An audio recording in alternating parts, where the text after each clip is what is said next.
Aprovechamos mientras tanto de agradecer todos los saludos que nos están llegando en el chat, perdón, de esta plataforma electrónica.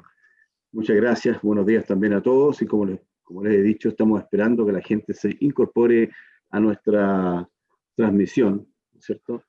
Para que podamos estar los que están ya preinscritos en el número que esperábamos. Así que gracias por los saludos que nos están llegando, incluso por WhatsApp me siguen llegando.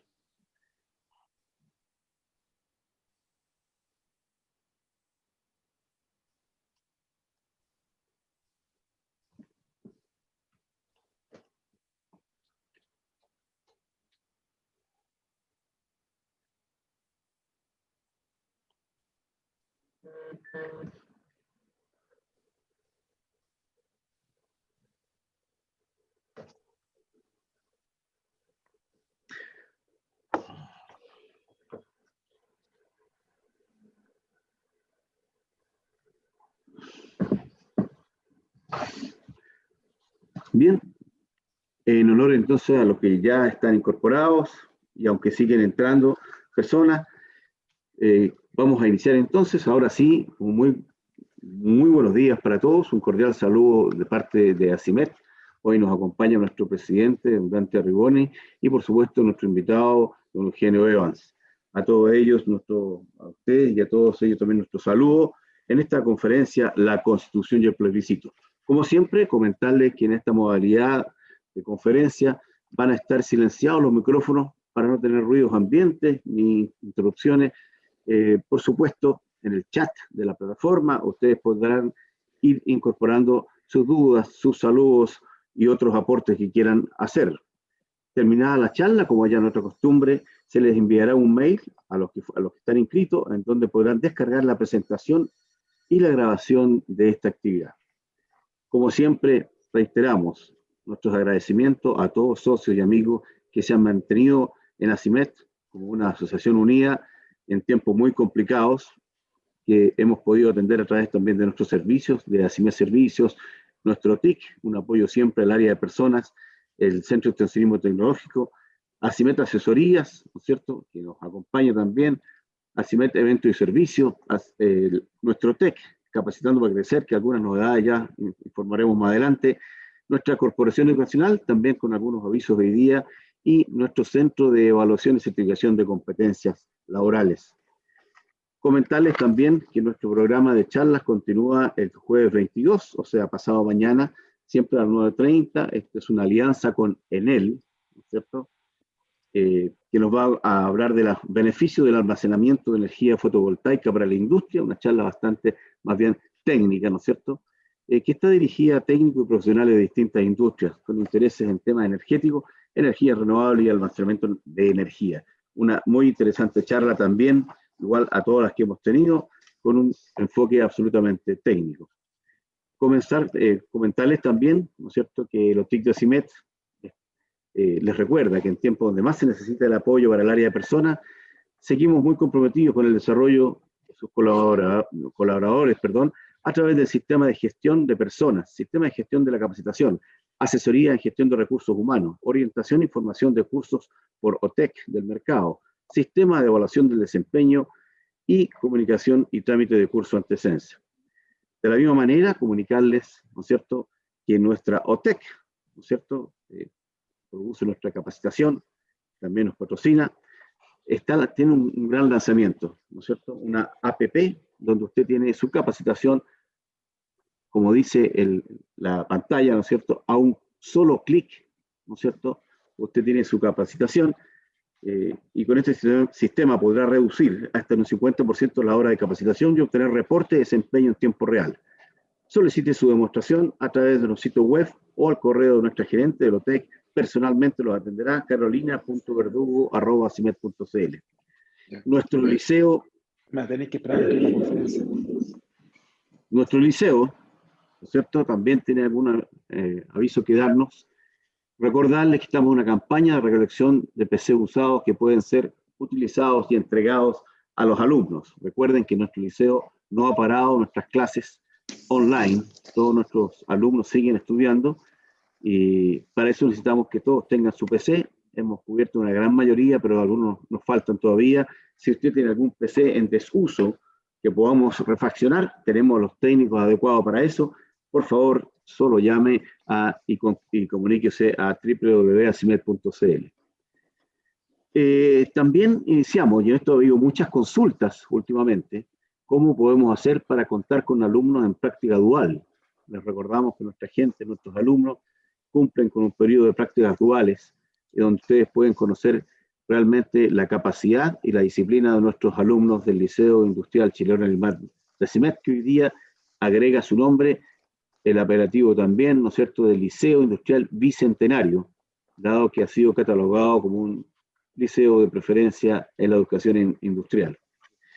Bien, dado los avisos pertinentes, ¿no es cierto?, no podemos dejar de mencionar a quienes siempre nos acompañan y nos auspician, ¿no es cierto? Nuestro agradecimiento para nuestros queridos auspiciadores, y me refiero a los héroes para vivir con ganas. Asociación Chilena de Seguridad, porque nadie cuida mejor a los trabajadores de Chile. Molicop, entregando valor hasta los confines del mundo. Acero Sasa, acero sostenible. Seguimos construyendo juntos. Sintac, simplificamos tu mundo. OTEC Asimed, capacitando para crecer. Credit Core Capital, la excelencia, nuestro compromiso. Indura, del grupo Air Products, soluciones integrales con gases y soldaduras. Se agrega ahora últimamente Leitat Chile, agregando valor a tu empresa. Asimed Asesorías, apoyando tu gestión, y siempre CAP Acero, siempre con Chile. Quiero dejar con ustedes para escuchar algunas palabras y para que nos presente a nuestro importante conferencista de hoy, al presidente de Asimed, don Dante Arrigoni Cama. Muy buenos días, presidente. Buenos días, Marcelo. Buenos días, queridas socias, socios y amigos de Asimed. Como comentó Marcelo, estamos viviendo tiempos que son muy importantes para Chile, y no cabe duda que para nuestro rubro y para nuestro desarrollo industrial también. Estamos a días del plebiscito que, independientemente del resultado que tenga, esperamos que contribuya a tener un país más unido y que podamos volver a la reactivación económica, a la reactivación industrial, la reactivación del empleo y bueno, y seguir desarrollándonos como sociedad. El tema de hoy en día, la Constitución y el plebiscito, es fundamental. Yo creo que va a ser esperamos que sea un hito muy importante para Chile y que nos ayude a tener también un país más en paz, que un poco lo que todos esperamos.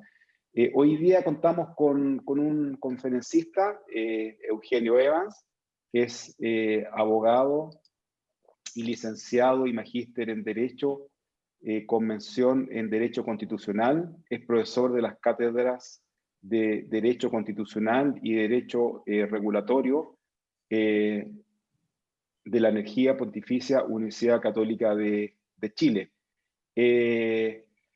Eugenio, gracias por estar con nosotros. Espero que nos dé un barniz importante para lo que vamos a enfrentar y lo que esperamos en este Chile futuro. Así que gracias por acompañarnos y estamos expectantes a tu charla. Por favor, Eugenio, adelante. Muchas gracias, Dante. Bueno, buenos días. Muy agradecido que hayan madrugado en alguna medida y madrugado para escuchar cuestiones que son importantes, pero que habitualmente son o suelen ser bastante ajenas a la vida diaria de todos nosotros. Cuando hay una cuestión previa que les quiero hacer presente, y es una prevención.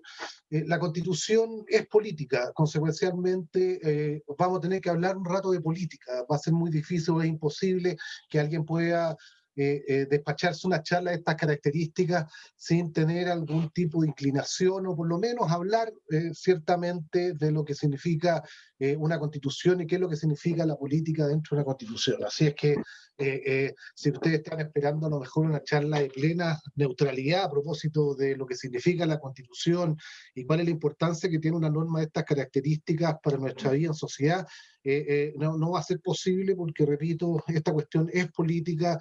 Chile está viviendo una situación política importante, una situación política decisiva, está viviendo periodos complejos, periodos socialmente complejos, políticamente complejos, así es que todas estas circunstancias y al final el desafío que tenemos como sociedad a partir del próximo domingo nos obliga a interesarnos a todos estos temas, así es que yo les agradezco y al mismo tiempo los felicito porque son cuestiones que tienen que hacerse. Hoy día nosotros ya llevamos demasiado tiempo haciéndonos los locos y entregándole la definición de las cuestiones fundamentales de nuestra vida en sociedad a un grupo pequeño y privilegiados que son los políticos, y nosotros siempre nos mantenemos un poco al margen como pensando, bueno, otros resolverán, la autoridad tiene sus responsabilidades, los partidos políticos tienen sus responsabilidades, yo no me meto en política por lo encuentro una lata. No, la verdad es que lamentablemente hoy día, y afortunadamente quizás estamos obligados a empezar a pensar un poco, bueno, ¿por qué estamos en esto? Y tenemos que hablar de política y tenemos que hablar de la Constitución, tenemos que ir a votar, que es una cuestión fundamental, tenemos que hacernos responsables del futuro de Chile. El futuro de Chile nos compromete a todos nosotros, y no exclusivamente a los actores políticos, al presidente de la República y algunos de los payasos que tenemos en Valparaíso como representantes populares. A ver, yo creo que lo primero que nosotros tenemos que tener relativamente claro, tratar de entender, bueno, qué es lo que es una constitución y qué es lo que podemos esperar de la constitución. Y la verdad es que lo segundo, constituye quizá uno de los elementos fundamentales y una de las razones por las cuales estamos metidos en este forro constitucional. Porque la verdad es que se han levantado voces muy demagógicas acerca de lo que podríamos esperar los chilenos de una nueva constitución. Por lo pronto, y lo primero, la Constitución es la ley fundamental de la organización de la República, del Estado. Prácticamente todos los países del mundo tienen una constitución, tienen una norma superior que regula el funcionamiento y la organización de la sociedad. La constitución fundamentalmente, y en lo que nos interesa a nosotros como ciudadanos, es un catálogo de derechos fundamentales. Miren, el Estado se construye básicamente como una forma de organizarnos a nosotros en sociedad. Y dentro de ese Estado existen funciones que son esenciales para que la sociedad civil, nosotros en comunidad, podamos funcionar. Y dentro de ellas, naturalmente, está, bueno, en quién detenta el poder dentro del Estado.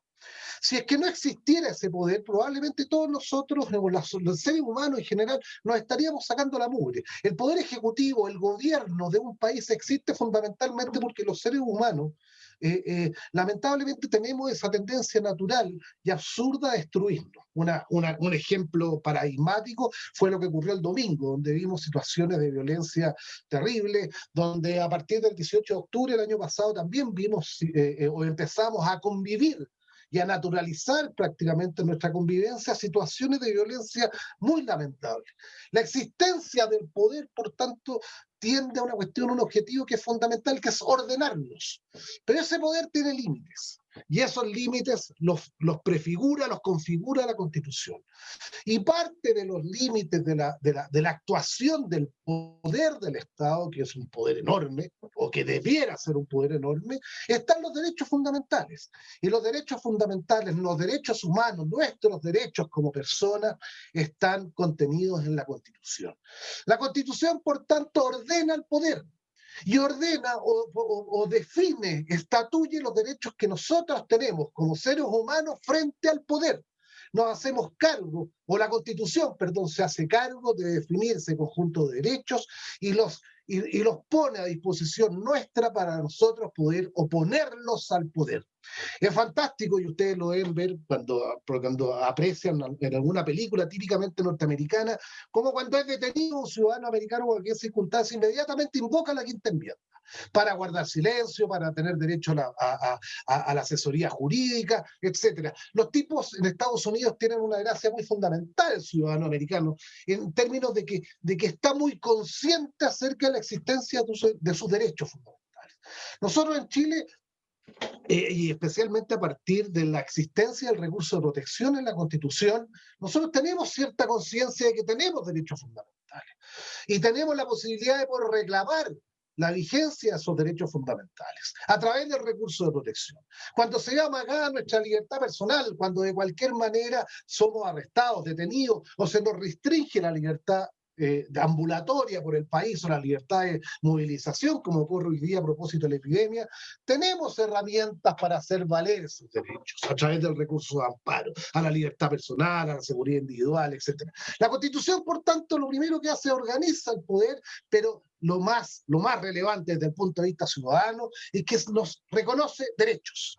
Ahora, ¿qué es lo que no puede hacer una Constitución o qué es lo que no puede obtenerse de ella? Que hay cuestiones que son claves porque están hoy día en la discusión, porque nos están prometiendo, diciendo muchas cosas. No sé, aquí hay cuestiones que se van a resolver o hay cosas que no se han hecho por culpa de la Constitución vigente. Mire, por lo pronto, la Constitución no va a lograr que llueva en Chile más. La Constitución no va a hacer o no va a impedir que exista sequía. La Constitución tampoco va a mejorar por sí sola, una nueva Constitución, la calidad de la educación o la prestación o la calidad de las prestaciones de los servicios de salud. Y eso no lo va a hacer una Constitución. La Constitución solamente se va a limitar a estructurar, repito, el poder del Estado, el poder ejecutivo, quizá una nueva forma de relación con el Congreso Nacional, quizás un poder judicial con una autonomía diferente, tribunal constitucional, contraloría, etcétera, pero no nos va a resolver la vida. Este país no va a ser más o menos flight, o la juventud no va a estar mejor o peor preparada por la existencia de una nueva constitución, muy por el contrario. Hay cuestiones que tenemos nosotros que resolver como sociedad civil, hay cuestiones que tiene que resolver el Estado al margen de la existencia de una constitución, la eficiencia del Estado, la administración eficaz de los recursos, la correcta prestación de los servicios públicos para que lleguen rápidamente a satisfacer las necesidades básicas de la comunidad. Ese tipo de cosas no se obtienen a partir de una constitución. Todos los defectos que hemos ido acumulando durante todos estos años no son culpa de la Constitución. Hay cuestiones que políticamente no se han hecho porque no ha habido acuerdo en el Congreso Nacional, porque existen diferencias ideológicas, etcétera. Pero los defectos que hoy día, si hoy día existen iniquidades en Chile, si hoy día existen reclamos sociales que no están satisfechos, si existen largas colas en los servicios públicos, si la calidad de la educación es deficiente, etcétera, eso no es culpa de la Constitución. Y eso es muy importante que lo tengamos presente. Es muy importante que lo tengamos presente. Una Constitución nueva tampoco en sí misma va a traer solución a esos problemas. Puede generar mucha frustración para mucha gente la esperanza de que una nueva Constitución va a traer necesariamente la satisfacción de aquellas necesidades que cada cual considera desde su punto de vista personal apremiante. Ojo con eso, porque la verdad podemos enfrentarnos a temas o a circunstancias sociales o repetir circunstancias sociales lamentables como que vivimos a partir del 18 de octubre, si no somos suficientemente claros en entender que la Constitución no va a resolver nuestros problemas. Yo quiero saber, usted a lo mejor se puede preguntar ilegítimamente, bueno, pero ¿por qué es necesario tener una nueva Constitución? ¿Por qué se ha hecho tan popular hoy día? A lo mejor ese libro del Pato Zapata que dice la casa de todos y de todas. ¿Ah? ¿Por qué esta Constitución no es la casa de todos y de todas? ¿Por qué necesitamos una nueva Constitución? Mire, yo lo primero que a mí me interesa, o me interesaría hacerles presente, que yo por lo menos no conozco ningún proyecto de constitución, ni de la centroizquierda, ni de la izquierda más dura, ni de todos aquellos que reclaman desde la academia, desde los partidos políticos, en general las élites intelectuales chilenas, nunca han propuesto un texto de constitución. Nosotros hoy día lo que sí sabemos es que tenemos una constitución, que es lo que está. que es la constitución que hoy día está firmada por el presidente Lagos, por su gabinete, que es la constitución que podríamos denominarla del 80 y 2005. Ese es el texto que conocemos y es un diablo, entre comillas, conocido. Ahora, me encantaría saber si es que voy a votar a prueba el domingo, si es que llegara a votar a prueba el domingo, bueno, pero ¿cuál es la proposición alternativa que yo tengo para poder definir que esta de verdad es mejor que esta otra? O por lo cual es el proyecto, a lo menos, que existe, que me podría dar una alternativa respecto a lo que hoy día existe.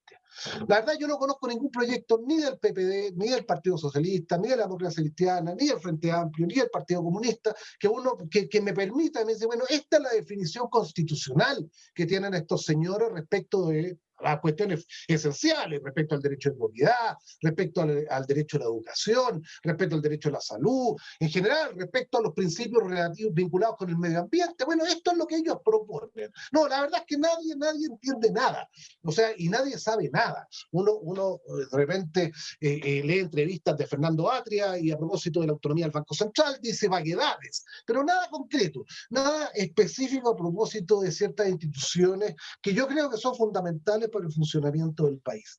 Pero, insisto, hay una cuestión, una pregunta previa. Bueno, ¿por qué se dice que es necesaria una nueva constitución? Yo la verdad es que creo que podría ser eventualmente necesario, porque saben que más es bueno que este país salga de esta discusión de una vez por todas. Si no podemos seguirle echando la culpa a la Constitución de todo lo malo que pasa. ¿Qué es lo que ocurre hoy día, lamentablemente, con sectores políticos los cuales culpan de todo a la Constitución? Si fíjense ustedes que a propósito del 18 de octubre del año pasado y el reventón social y violento, la gran culpable para los actores políticos de centroizquierda y de oposición en general era la Constitución. Yo le oí decir a Guido Girardi, en una entrevista que le hizo Sergio Campos en la radio cooperativa, que la Constitución chilena no garantizaba el derecho a la salud. Y eso es mentira. Eso es mentira. O sea, la gente lamentablemente miente respecto de ciertas instituciones fundamentales o ciertos contenidos de la Constitución. Yo creo que es importante de una vez por todas zafar de esta discusión. La verdad que si la Constitución vigente hubiera sido plebiscitada por el presidente Lagos después de las reformas del año 2005, o con ocasión, perdón, de la reforma del año 2005, esta discusión no existiría. No existiría. Y los sectores políticos en general no tendrían a quién echarle la culpa, más que a su propia ineficiencia. Porque la Constitución vigente, a mí no me cabe duda, no tendría o no sería objeto de ninguna clase de reparo político si es que el presidente Lagos hubiera plebiscitado la reforma del año 2005, porque se hubiera legitimado absolutamente. Superar, por tanto, la discusión constitucional puede ser una razón suficiente para que nos enfrentemos a todo este proceso constituyente que va a ser, yo creo, largo, va a ser caro, y yo creo que va a generar bastante más discusión de lo que nosotros presumimos. Pero a lo mejor vale la pena hacer el esfuerzo, y vale la pena hacer el esfuerzo porque por lo menos vamos a dejarnos vamos a facilitar que la clase política termine de una vez por todas con culpar a un agente abstracto y extraño como una constitución de las deficiencias de las políticas públicas que ellos mismos implementan. Aquí hay otra cuestión que es fundamental. Chile tiene una crisis de confianza institucional enorme, enorme. Nosotros estamos en la OCDE desde el año 2009, prácticamente, con ocasión del gobierno Bachelet 1, y yo siempre discutimos, yo fui bastante cercano a Andrés Velasco, juntos constituimos el Partido Político Ciudadanos, del cual yo renuncié después, pero yo en alguna oportunidad yo le pregunté, bueno, ¿tú crees que fue bueno para Chile entrar a la OCDE? Si somos últimos en todos los índices. No tenemos absolutamente ningún índice que nos haga competitivo respecto o en comparación con los restantes países del OECD. Nos estresa porque estamos en un club de países ricos. La gente se siente con derecho a reclamar cosas, Chile es un país donde el ciudadano está permanentemente reclamando derechos a una educación gratis y de calidad, a una salud pública de calidad, en general a reclamar derechos. Nos hemos convertido en una sociedad perfecta para reclamar derechos y al mismo tiempo muy mala para asumir que tenemos obligaciones y deberes como ciudadanos, especialmente el respeto a los derechos de los demás, al cumplimiento de las reglas, etcétera. Pero no, hoy día existe en alguna medida una crisis de confianza. Somos los últimos en los índices de confianza ciudadana, de los índices de confianza recíproca a nivel de la OCDE. E institucionalmente tenemos una crisis brutal. Si la gente, nadie cree en nada, en nada. No creemos en el presidente de la República, no creemos en el Congreso Nacional, no creemos en los partidos políticos, no creemos en el Poder Judicial, no creemos ni en carabineros ni en las Fuerzas Armadas, no creemos en la Iglesia. Bueno, los curas han hecho suficiente mérito, lamentablemente, para que la gente tenga una crisis de confianza con las iglesias. Hasta los bomberos, lamentablemente, han ido perdiendo credibilidad y confianza. Y la gente en Chile, aunque ustedes no lo crean, es muy institucional. Si la gente en Chile es brutalmente institucional, la gente compra la ley en la calle. Si chilenos hipotéticamente no entienden lo que lee, y la gente compra la ley en la calle. Este es el único país, yo creo, del mundo donde se vende la ley en la calle y la gente la compra. Eso demuestra que este es un país institucional. La gente tiene mucho respeto por la institución del presidente de la República. Si Lago era como el papá de todos. La Michelle Bachelet, haciendo gobiernos muy reguleques, obtenía un apoyo popular muy importante. Ella fue reelecta. Hasta Piñera, con un gobierno bastante regular también, Piñera 1, tuvo la oportunidad de ser reelecto. La gente es muy institucional. Yo diría, estamos atravesando una crisis de institucionalidad muy brutal, muy brutal. Tenemos que volver a recuperar la confianza en las instituciones. Quizás la discusión constitucional nos va a permitir recobrar confianza en las instituciones, en la misma institución de la propia Constitución, quizás en la institución de la Presidencia de la República, quizás en el Congreso Nacional, etcétera, etcétera. Hay un tema de confianza, hay un tema institucional que tenemos que como sociedad resolver. Y resolverlo rápido, porque esta cuestión nos está llevando, yo capto que el conflicto de convivencia e intolerancia es cada vez más grande. Por eso que yo me pregunto, ¿puede darse una discusión constitucional razonable en este clima de desconfianza, de violencia, de intolerancia? Fíjese usted que, bueno, para el caso de la Constitución de 1980, el plebiscito del año 1979, yo tenía 18 años y recuerdo perfectamente que ese plebiscito fue muy trucho. La verdad fue objetivamente muy trucho. Fue muy ilegítimo, fue violentamente ilegítimo. Yo me acuerdo que un amigo mío se andaba paseando con una urna llena de votos en su Fiat 600. O sea, dense cuenta ustedes lo que significa un plebiscito con ausencia de tribunal calificador de elecciones, es decir, con cualquier tipo de fiscalización que permitiera darle a ese plebiscito un cierto aire de legitimidad. Claramente la Constitución de 1980 tuvo un origen ilegítimo. Mi pregunta es, en estas circunstancias de violencia, en estas circunstancias de intolerancia, de una profunda intolerancia, ¿puede darse de nuevo una discusión constitucional razonable? Yo me pregunto, ¿qué pasa con este plebiscito el 25 de octubre? De verdad van a encontrarse apoderados de mesa, especialmente del rechazo, que tengan la valentía de ir a fiscalizar la contabilidad de los votos en sectores populares o en sectores donde puedan ser violentados. Yo me pregunto, ¿qué pasa con toda la gente que le tiene temor todavía al bicho, al COVID, y que te sienta el legítimo susto de ir a votar en estas condiciones y decir, no, sabe que no, yo no voy a ir porque no tengo ningún afán de contagiarme? ¿Qué pasa con todas aquellas personas que por razones sanitarias están legalmente impedidas de votar? Yo mismo, de hecho, que llegué al país el domingo, estoy en cuarentena por los próximos 14 días. Y si no me saco un PCR rápido, no voy a poder ir a votar el domingo, lo que naturalmente me provoca cierta frustración. Por eso que voy a intentar obtener el PCR. ¿Cuánta gente va a omitir votar? Eso no puede o nos podemos enfrentar nuevamente a una discusión de legitimidad de los resultados de este plebiscito, si es que hay abstención, mucha abstención. Hay 13 millones de personas con derecho a voto en Chile, yo me imagino cuántos votarán. Votarán así. ¿Qué pasa si votan 4 millones de personas? ¿Habrá discusión de legitimidad? ¿Puede enfrentarse efectivamente la sociedad chilena en un futuro discusión de legitimidad? ¿Qué pasa con el tema de la violencia? Si no estaba en el programa del presidente Piñera el tema de la nueva constitución. Si el tema de la nueva constitución estaba en el lugar 30 de las demandas y reclamos ciudadanos previo al plebiscito del 18 de octubre. En la marcha del 25 de octubre, 1.200.000 personas, prácticamente no habían letreros de la nueva constitución. No más AFP, el tema de la ISAPRE, reclamos a propósito de la dignidad y la igualdad, pero nada asociado con una nueva constitución. Aparece la nueva constitución fundamentalmente como un reclamo elitista, como un reclamo académico, pero nunca estuvo dentro de las demandas sociales. El clima de violencia a la larga genera esta manera de salir de ese clima de violencia a través de los partidos políticos, a través del acuerdo del 15 de noviembre.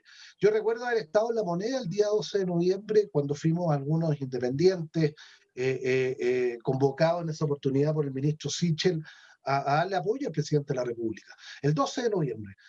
Yo me acuerdo que el centro de Santiago era una cosa peor a Beirut, y La Moneda era un verdadero búnker de una soledad enorme. 3 días después aparece el acuerdo por la paz y la nueva constitución. El tema de la paz se demoró en llegar. Si no es por el COVID, quizás la paz no llegaba, pero sí está llegando el tema de la nueva constitución.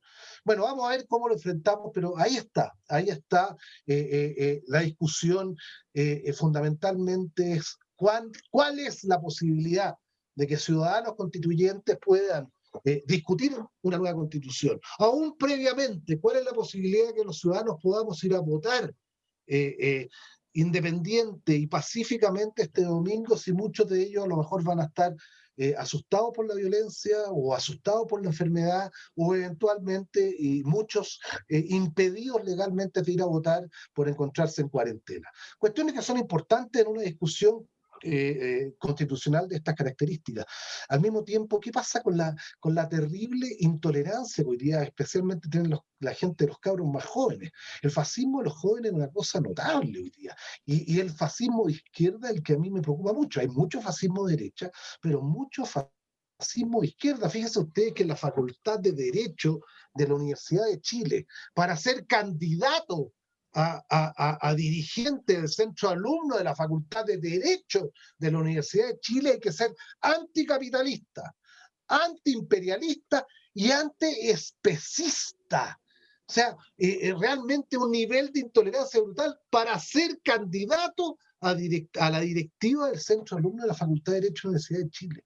Y yo creo que es muy grave lo que está ocurriendo con la intolerancia. Esta superioridad moral que tienen algunos sectores de la sociedad chilena, que a la verdad es que tienden a reducir dramáticamente la deliberación y el debate, porque ellos tienen razón, porque fueron víctimas de violaciones de los derechos humanos, porque fueron víctimas. El país de las víctimas, este país se ha construido mucho en base a la victimización, y eso le otorga a un sector de la sociedad chilena cierta superioridad moral que tenemos que una vez por todas terminarla. Si nosotros tenemos todos los chilenos los mismos derechos, los mismos deberes, y nadie tiene superioridad sobre otros.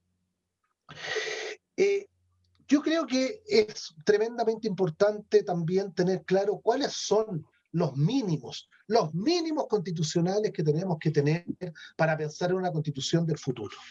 Y esos mínimos constitucionales yo me atrevo a enunciárselos a ustedes de la siguiente manera.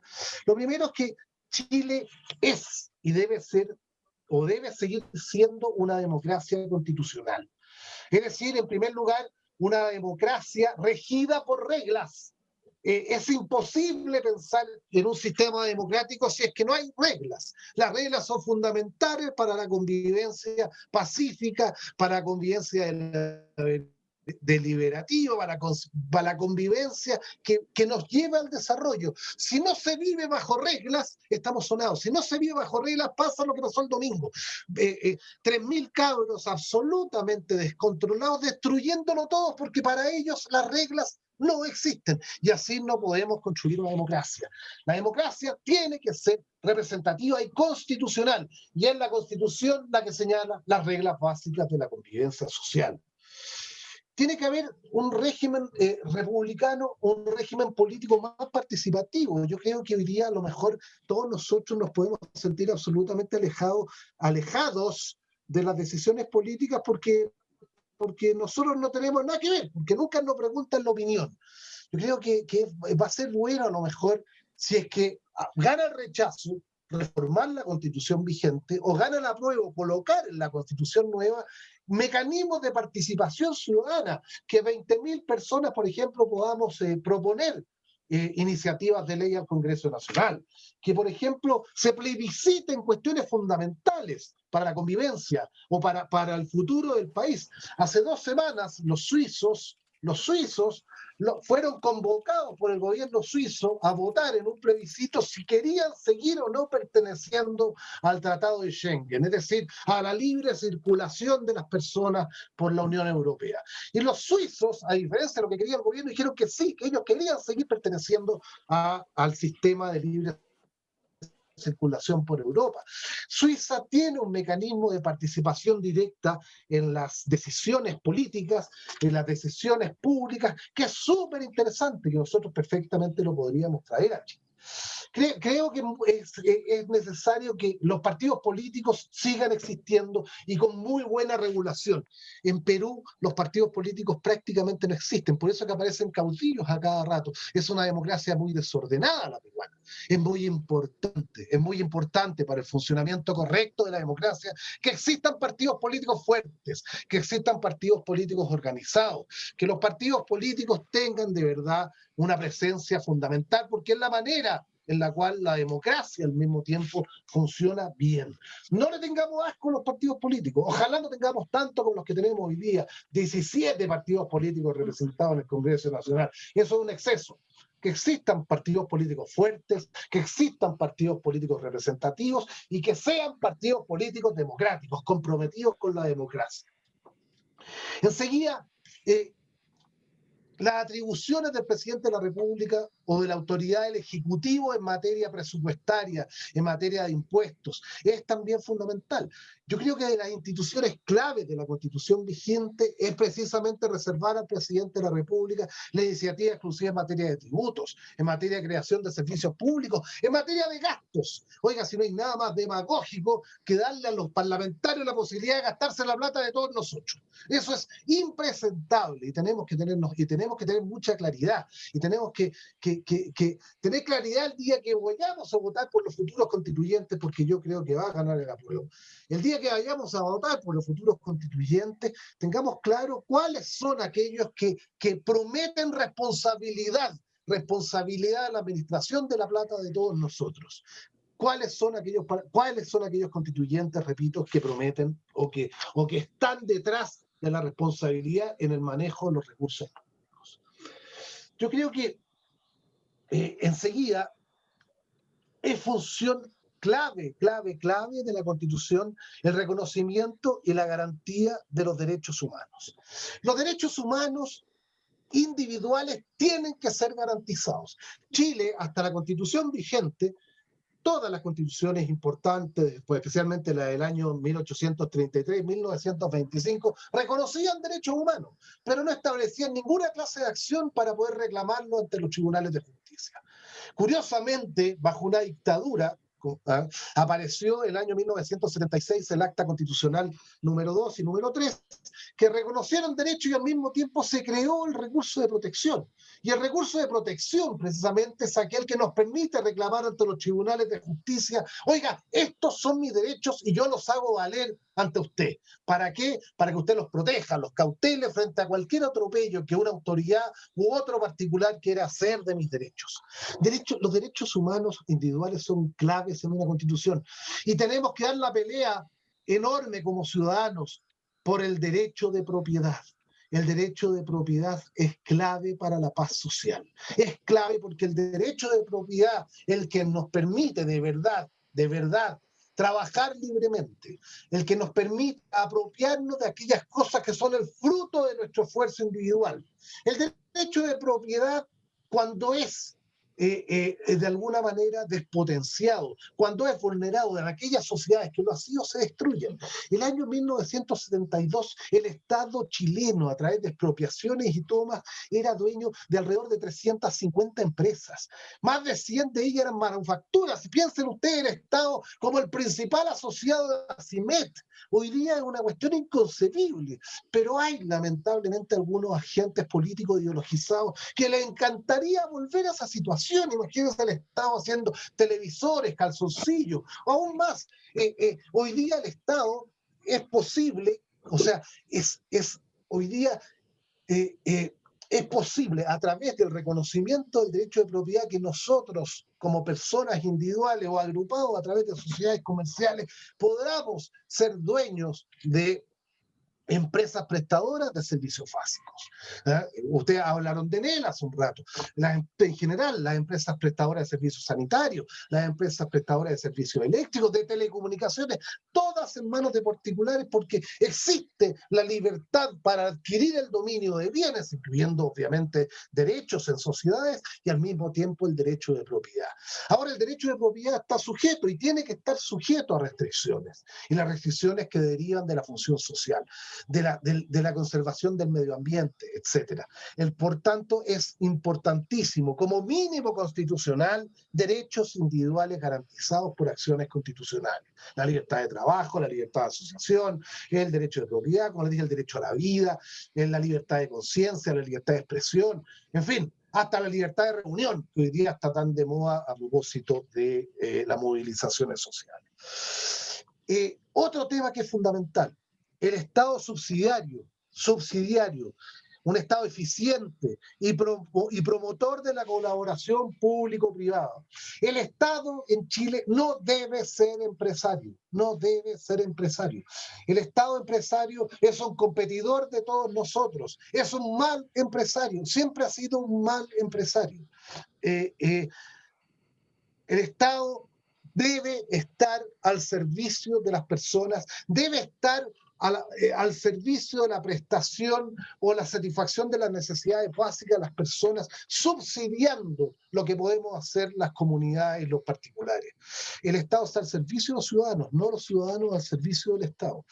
El Estado tiene que preocuparse eficientemente de dar una buena prestación de servicios básicos de salud, educación básica y secundaria de calidad, gratuita y de calidad. Esas son la defensa, la fiscalización de las actividades económicas, la regulación, todo ese tipo de actividades tienen que estar a cargo del Estado. Pero repito, el Estado no debe ser un empresario.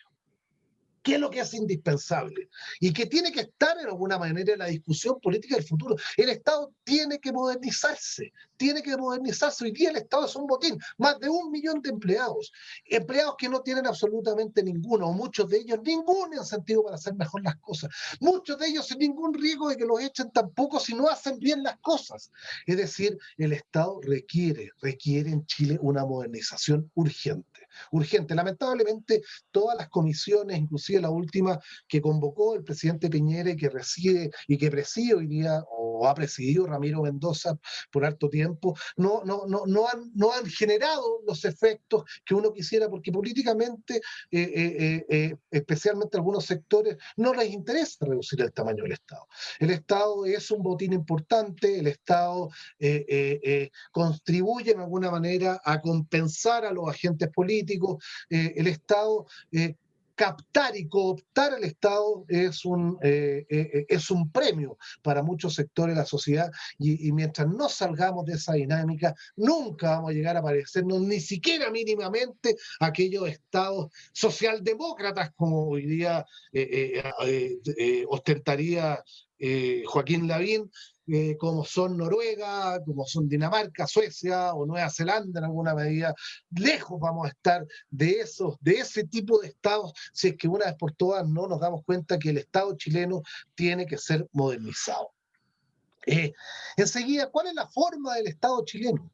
¿Y cuándo una vez por todas vamos a descentralizar el Estado chileno? Hoy día la Constitución declara que Chile es un Estado unitario. y que la ley debe tender a descentralizar y desconcentrar el Estado lo más rápidamente posible. Lamentablemente es una promesa a la Constitución que no se cumple. Lo único que se cumple es que Chile es un Estado unitario. Pero la verdad es que la descentralización es muy pichiruchi. Y las regiones lamentablemente dependen absolutamente de la voluntad de la autoridad central para prácticamente todas las decisiones relevantes. Hoy día, porque nos estamos llenos de elecciones a partir de abril del año que viene, vamos a elegir gobernadores regionales. Y la verdad es que los gobernadores regionales van a ser una autoridad muy de papel. Y van a ser una autoridad muy de papel porque no van a tener ninguna autonomía para poder administrar recursos generados por las mismas regiones. No van a tener autoridad para poder establecer algún tipo de tributo regional, sino que todo va a emanar de la autoridad central. Están confundidas en muchas formas las potestades de los futuros gobernadores regionales con los delegados provinciales regionales, que van a ser una especie de intendente. Es decir, de nuevo estamos perdiendo la oportunidad para descentralizar el país efectivamente. Yo la otra vez tuve una discusión con un diputado en un programa con un diputado del Frente Amplio, Renato Garín, que él hablaba de que Chile debería ser de una vez por todas un Estado federal. Yo discrepaba de él porque los Estados federales, por lo menos en Sudamérica, la verdad es que se prestan para mucha corrupción. Argentina es un Estado regional federal y la verdad que le cuesta carísimo al contribuyente argentino. No es la solución aparentemente irnos hacia un federalismo, pero sí a un regionalismo mucho más pronunciado. Yo creo que de las cuestiones en las cuales nosotros como ciudadanos deberíamos entrar a definir y presionar para que de verdad exista esa necesaria descentralización del país. Hoy día este centralismo ahogante de Santiago lo único que genera es, a mi juicio, subdesarrollo, falta de pertenencia de las regiones en alguna medida para comprometerse con las políticas públicas que emanan del poder central. Yo creo que la cuestión no está funcionando bien y que tenemos que buscar fórmulas de mejorarlo. Y por último, a propósito de estos mínimos constitucionales, yo creo que hay cuestiones que nosotros tenemos que defender también como ciudadanos. Hay órganos constitucionales que tienen que mantenerse como tales y tienen que mantenerse con la misma autonomía con la cual existen hoy día. Me refiero al Poder Judicial, me refiero al Ministerio Público, a la Contraloría General de la República, al Banco Central, muy especialmente al Banco Central, y al Tribunal Constitucional. Al Tribunal Constitucional tenemos que hacerle reforma. A eso no le quepan ustedes dudas, especialmente al punto del nombramiento de sus ministros. Hoy día hay 3 o 4 ministros del Tribunal Constitucional que la verdad no tienen méritos constitucionales para estar ahí, sino que fueron designados a dedo por los partidos políticos, ojo, de todos los sectores, tanto de derecha como de izquierda. Se han repartido el Tribunal Constitucional. Y la verdad es que el Tribunal Constitucional tiene una labor de defensa de los derechos fundamentales, los derechos humanos, y es clave que exista. Es clave que exista. No puede existir una democracia representativa y constitucional sin un Tribunal Constitucional, a no ser que queramos irnos a las democracias populares, aquellas que son gobernadas exclusivamente por las mayorías de turno y que arrasan con las minorías y que arrasan con la estabilidad o con las instituciones democráticas porque tienen la mayoría. No, el Tribunal Constitucional existe prácticamente en todos los países de Europa.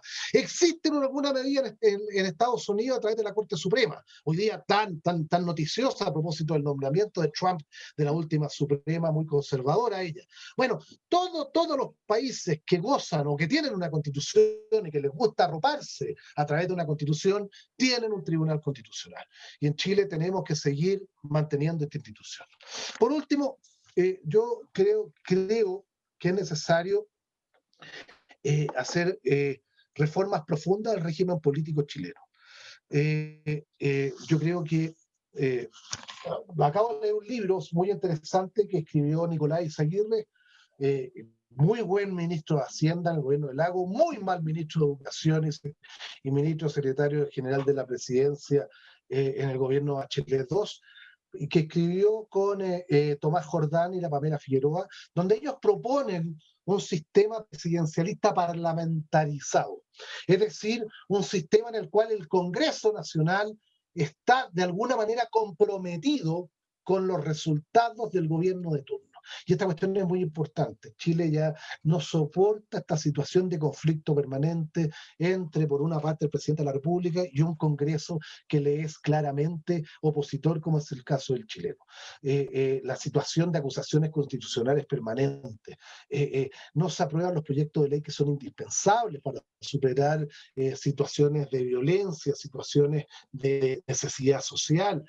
Un Congreso que yo creo que, aunque no lo digan, aunque Heraldo Muñoz diga que no, aunque Álvaro Elizalde diga que no, etcétera, este es un Congreso claramente obstruccionista. Y la Michelle Bachelet, en alguna medida, también tuvo un Congreso que no le fue fácil de administrar, especialmente en Bachelet 2. En esa circunstancia, yo creo que es necesario ir mutando desde un régimen constitucional y presidencialista como el de hoy hacia un régimen donde el presidente de la República y una especie de primer ministro, en alguna medida a la peruana o en otra medida a la francesa, sea de confianza del Parlamento, del Congreso Nacional. Eso obliga, repito, al Congreso a ser mucho más colaborativo con las políticas públicas que pretende implementar el Ejecutivo de turno. Los regímenes parlamentarios en general funcionan muchísimo mejor que los regímenes presidenciales, en el nivel comparado. En Europa los sistemas parlamentarios funcionan muy bien, en Nueva Zelanda funcionan muy bien, en general en Australia también. Consecuencialmente, en Chile deberíamos empezar a pensar, sea que los que hemos gane la prueba.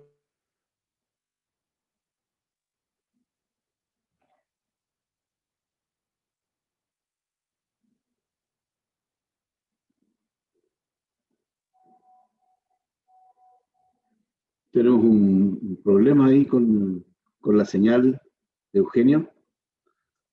Vamos a esperar algunos segundos para saber si podemos volver. Aquí está volviendo, parece. Eugenio, ¿ya nos escuchas?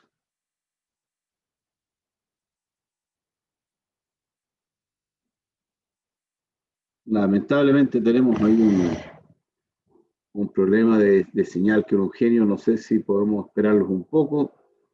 Estábamos escuchando.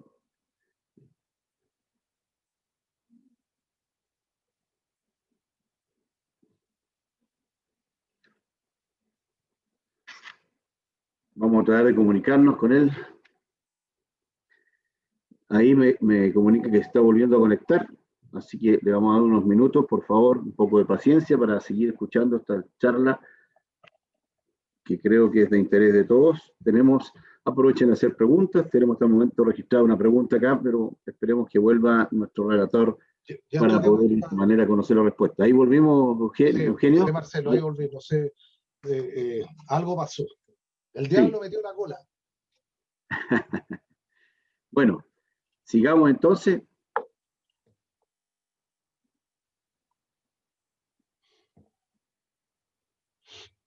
Sigamos entonces, Eugenio. Yo como les decía, es mi invitación final a ir a votar con plena confianza, a ir a votar entendiendo que nos estamos jugando una cuestión muy importante. Todo lo que ha aparecido en redes sociales a propósito de que si usted vota rechazo y al mismo tiempo vota por alguna de las dos formas de convención constituyente, puede significar en alguna medida que su voto de rechazo puede quedar anulado, si es que el número de votos por cualquiera de las dos convenciones supera al rechazo. Bueno, pues todo ese tipo de cosas no son ciertas. Vayan y voten con toda tranquilidad.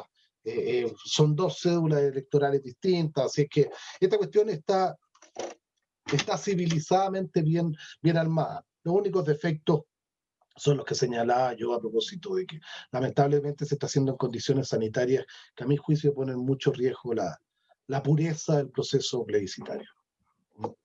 Así lo entendemos. Te agradecemos, Eugenio, esta conferencia explicándonos varias cosas que eran importantes. Fíjate que acá hay un socio que nos pregunta, ya casi yendo a lo concreto, también era un poco el interés en escuchar algunas preguntas concretas al respecto.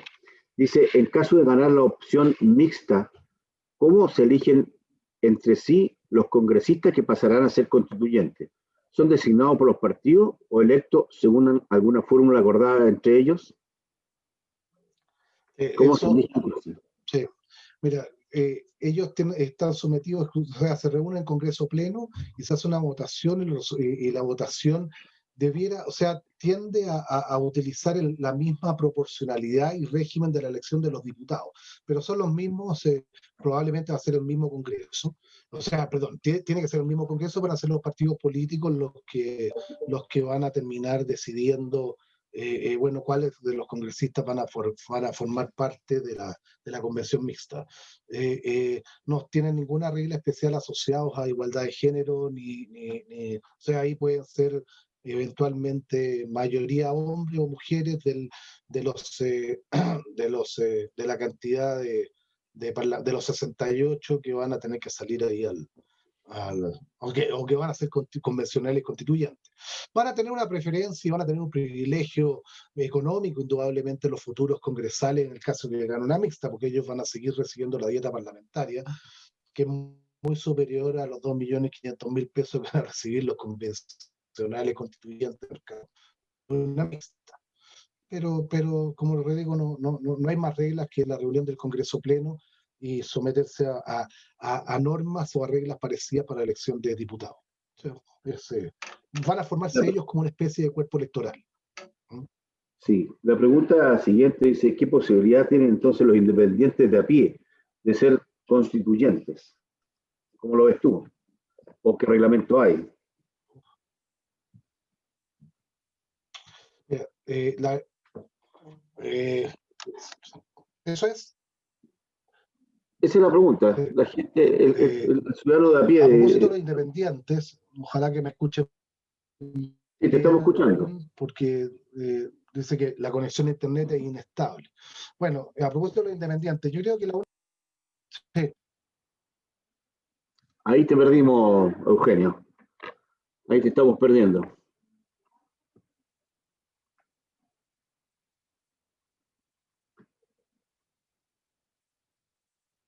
Hemos perdido de nuevo la señal, tenemos un problema de inestabilidad en la conexión con nuestro invitado de hoy, don Eugenio Evans. Ya en la etapa de ir contestando preguntas, le vamos a dar unos minutos a ver si podemos de alguna manera retomar la conexión.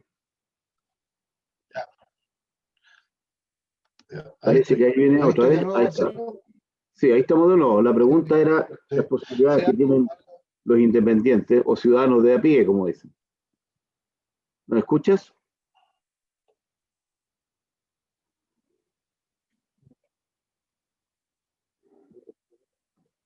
sí. Voy a sacar la cámara, perdón, voy a salir de la cámara un minuto para evitar accidentes, si les parece. Mire, a propósito de los independientes, tal cual está la regla hoy día, los independientes para poder participar como candidatos a la constituyente, sea mixta o sea ciudadana, la única alternativa es que vayan en lista con algún partido político. Es decir, que los mismos partidos sacrifiquen, sean sus pactos, en sus listas, sacrifiquen a militantes para colocar independientes. Esa es una posibilidad. O sea, es Pero, la posibilidad más concreta para el ciudadano de a pie. o sea, posibilidad de que un independiente participe como constituyente es mínima, tanto la opción asamblea mixta como constituyente general, digamos, asamblea constituyente. Exactamente.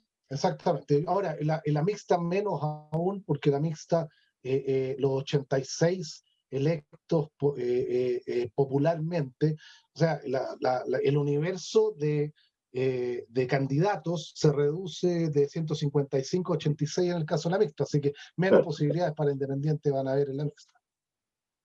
correcto. Otra pregunta un poquito más amplia ya dice, para descentralizar el país con una mejor distribución del tributo, donde cada empresa que explota recursos de una región tribute en la región y no en Santiago. ¿Cree usted que es necesario que sea la Constitución o puede ser vía Congreso, refiriéndose al Congreso actual, digamos? Mira, el tema, hoy día las municipalidades pueden la ley les permite cobrar alguna clase de tributos, la ley de renta municipal, están las patentes, todas aquellos tributos o aquellas actividades que tienen una clara identificación local pueden fijar o establecerse tributos a través de mecanismos municipales cuando tienen una clara identificación local. Repito, el caso de las patentes, las municipalidades están habilitadas por la ley de rentas municipales para cobrar derechos, que ocurre en las ferias, los kioscos y en general por el uso de los espacios de los bienes nacionales de uso público que están bajo la administración de las municipalidades. En el caso de las regiones, no están habilitadas para establecer tributos y podría eventualmente eso consagrarse en la ley de los gobiernos regionales o establecerse en la Constitución. Es decir, la Constitución en alguna medida hoy día también permite que los que tengan una actividades que tengan una clara identificación regional puedan ser grabadas hoy día para crear tributos a nivel regional. Yo creo que sería una medida tremendamente interesante que algunas actividades que tengan una clara identificación regional y además generan cargas regionales, como ocurre con la minería, como ocurre con las zonas de sacrificio, que existen algunas, indudablemente, los chuscabillos, puedan eventualmente hacer algún tipo de gravamen para que quede radicado en la respectiva región, pero que permita a su vez deducirse de las rentas que se pagan a nivel general por la empresa. Pero, Eugenio, la pregunta para hacerla un poquito más preciso, ¿es necesario que se cambie la Constitución para hacer esto o puede ser vía leyes? No, vía ley se puede hacer perfectamente. Perfecto. Tenemos otra pregunta acá. Vamos a poner en el chat acá, dice, si ganara el rechazo, ¿cuál es el camino para hacerse cargo de las necesidades de reforma que requiere el país? Si los actuales políticos han sido incapaces de llegar a acuerdos básicos, ¿no sería una situación de status quo muy peligrosa para la estabilidad del país? Esa pregunta es políticamente súper interesante. Yo creo que el poder constituyente radica esencialmente en el Congreso Nacional, en las democracias constitucionales como esta. Yo creo que si gana el rechazo, lo que hay que hacer, dado que este Congreso está muy desprestigiado frente a la sociedad civil y en general frente a la comunidad chilena, yo creo que lo que hay que hacer es elegir el futuro Congreso con expresas potestades constituyentes, es decir, reformar esta Constitución, hacerle otra reforma más, o sea, sumarle otra a las 52 que ya tiene, y agregar que el futuro Congreso que se elija va a tener potestades constituyentes para poder proponer al país una nueva Constitución. Así la gente va a pensar mucho antes de votar por Florcita Motúa o cualquier otro payaso como ese que hoy día está en el Congreso Nacional. Cuando los futuros congresales o parlamentarios tengan expresas potestades constituyentes, uno esperaría que el ciudadano fuera más cuidadoso al elegir a los parlamentarios. Gracias. Pregunta 4, y vamos a dejar solamente esta y una más, en honor al tiempo. ¿Podría aclarar cómo afecta al proceso la existencia de un plebiscito de salida y el eventual rechazo del proceso? ¿Qué pasaría entonces? ¿Cómo afecta que haya un plebiscito de salida, ¿cierto? Y el eventual rechazo al proceso en general? Mira, tanto en el caso que la convención no se ponga de acuerdo. La convención tiene un plazo máximo de 1 año para proponer una nueva constitución a Chile. Si es que la convención no se pone de acuerdo en el texto constitucional o eventualmente en el plebiscito de salida gana el rechazo, es decir, no se aprueba el texto constitucional propuesto por la convención constituyente, en ese caso sigue rigiendo la constitución actual. Y eventualmente como las normas asociadas al proceso constitucional están en la misma constitución, probablemente va a haber que reiniciar el proceso. Pero mientras no se apruebe una nueva constitución, sigue rigiendo la constitución actual. Ok, y vamos a rematar con un comentario adicional a este. Dice, los artículos de la nueva constitución deben aprobarse uno a uno y luego el texto definitivo de la nueva constitución. ¿Qué pasa si no hay acuerdo en los artículos sobre determinadas materias? algo contestaste ya, Eugenio, pero podría ser bueno ratificarlo. Sí. Aquí la discusión que o sea, que ha estado presente prácticamente desde la aprobación de todo este mecanismo, es si es que lo que está claro es que cada uno de los artículos de la Constitución requiere 2/3 para su aprobación. Y es cierto que lo que no se aprueba por los 2/3 no va a estar en la Constitución. Lo que no está claro es, bueno, el texto definitivo, ¿ah? En la Constitución completa que se vaya a proponer en el plebiscito de salida, tiene que ser aprobado también por los 2/3. Algunos dicen que no, otros dicen que sí. Y esa va a ser una discusión interesante, porque mientras no se resuelva por los mismos miembros de la Convención Constituyente, probablemente no van a avanzar un metro. Y ahí van a tener que llegar a un acuerdo. Yo no le tengo mucho temor a que no se aprueben normas fundamentales por los 2/3, porque yo me imagino que es imposible, por ejemplo, aprobar una norma relacionada, por ejemplo, se reconoce el derecho de propiedad, pero no se dice nada acerca de su función social. Eso es absurdo. O sea, si se reconoce el derecho de propiedad, tiene que indicarse algo a propósito de cómo se adquiere la propiedad y además cuál es su función social. Enseguida, es difícil pensar en que se establezca un sistema presidencial como el actual y no se diga nada de cuál va a ser la iniciativa exclusiva del presidente de la República o cuáles son las facultades del presidente de la República. Entonces, yo creo que hay cuestiones en que se ha infundido mucho temor a propósito de ese tema. Yo tengo la sensación de que o sea, si gana el apruebo, van a tener que ponerse de acuerdo los futuros constituyentes acerca de el estatuto constitucional necesario para Chile. Yo creo que si no, seguir rigiendo la actual constitución y porque no se pusieron de acuerdo y bueno, va a ser parte de las incertidumbres que vamos a vivir los próximos 2 años. Hay que estar preparados. Hay que estar preparados. Bien, muchas gracias. La verdad que han llegado otras preguntas, pero en honor al tiempo, queremos agradecerte, Eugenio, por su participación. Terminamos aquí esta conferencia. Si hay más preguntas, las pueden hacer llegar a nuestra página web de ACIMED, que todos conocen, está, ¿no es cierto?, en www.acimed.cl, por si pudiéramos ahí contar con algún tipo de pregunta más específica del parte de Eugenio. Lamentamos el problema de internet que hemos tenido.